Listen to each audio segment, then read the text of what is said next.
Ngayong araw na magsisimula ang WTA 125 Philippine Women's Open. Bago yan, naglabas ang organizers ng guidelines tungkol sa mga dapat at hindi dapat gawin habang nanonood sa mga laro. Kabilang sa mga aaban sa torneo, si Pinay tennis player Alex Iyala. May unang balita si JP Soriano.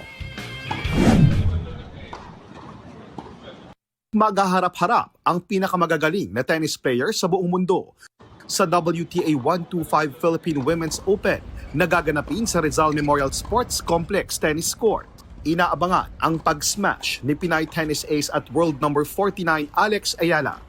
Sa qualifying singles draw, unang makakaharap ni Alex ang Russian na si Alina Shareva na nakaharap na niya sa International Tennis Federation match sa Spain noong 2020.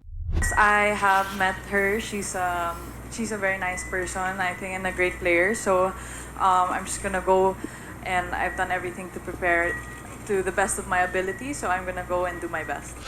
Isa sa mga inaabangan din ang pagiging bubbly ni Alex na nakikipagsabayan nga din sa social media. Pero step by the step pala. Pinoy-coded nga raw ang tennis tuwing sasabak siya.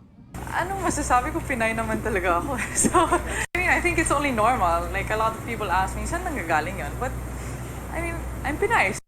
Bago ang Philippine Women's Open, sumabak noong nakaraang linggo si Iyala sa Australian Open.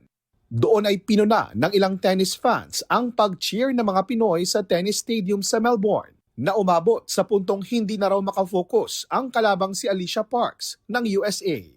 Ang organizers ng Philippine Women's Open naglabas ng tennis etiquette guidelines mula sa WTA o Women's Tennis Association. Paalala nila sa mga manonood, dapat manatiling tahimik para makafocus ang mga manlalaro. Pumalakpak lang kung out of play na o hindi na pwedeng tamaan ng bola. Patayin o i-silent mode ang mga cellphone. Kung magpipicture, walang flash at tunog. At itaon lang ang pagtayo o paglakad kapag naka-change over o break ang laro. Huwag mag-usap o kahit bumulong lang para di maistorbo ang mga manlalaro. Huwag humiyaw o mag-cheer kung nagkamali ang kalaban. At huwag gumamit ng selfie stick. Ito ang unang balita, JP Soriano para sa GMA Integrated News.